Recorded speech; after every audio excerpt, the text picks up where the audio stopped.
நாளா என்ன பண்ணிக்கிட்டு இருந்தமா? மழையில வேற தூக்கிட்டு வந்திருக்கியம்மா. குழந்தைங்க விஷயத்துல அலட்சியமா இருக்க வேண்டியது. நீங்களே டாக்டர் ஆயிடுறீங்க, அதான் அதிகமாயிருக்கு. உன் மகனை உடனே சிட்டிக்கு கூட்டிட்டு போகலனா இவன் குழைக்க மாட்டான். உடம்பு சுடுதேன்னு கூட்டிட்டு வந்தா என் பையன் உசுர பத்தி பேசுறியா நீ?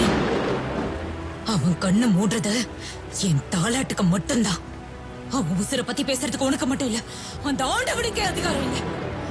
அப்படி சொல்லலம்மா, நீ பயப்படாத. உன் மகன் 100 ஆயுசோட இருப்பான். சில பேர் அடிமையா இருந்தாலும் 100 வருஷம் வாழணும்னு ஆசைப்படுவாங்க. ஆனா சில பேர் ஒரு நாள் வாழ்ந்தாலும் சுல்தானா தான் வாழணும்னு ஆசைப்படுவாங்க.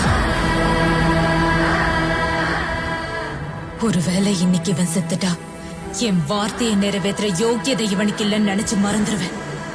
ஆனா இந்த மோசமான உலகத்துல இவன் இருக்கிற வரைக்கும் என் ஆசையை நிறைவேற்ற சுல்தானாவாதான் இருக்கணும்.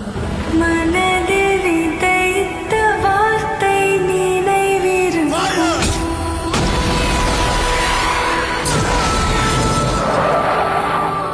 மண்ணில் எங்கும் முற்கள் நிறைந்திருக்கும்.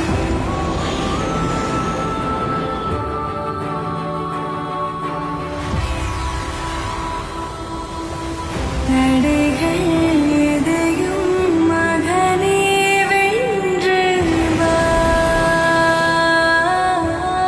கடைசியா அவன் சாகுற நாள் வந்தாலும் வலியே நினை அவனுக்கு பாட கற்ற வேலை கூட யாருக்கும் கிடைக்காது.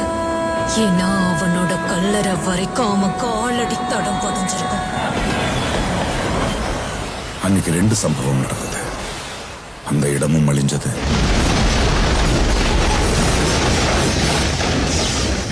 அவனும். அம்மா, இந்த உலகத்துல இருக்க எல்லா தங்கத்தையும் உனக்கே தரமா. வீரா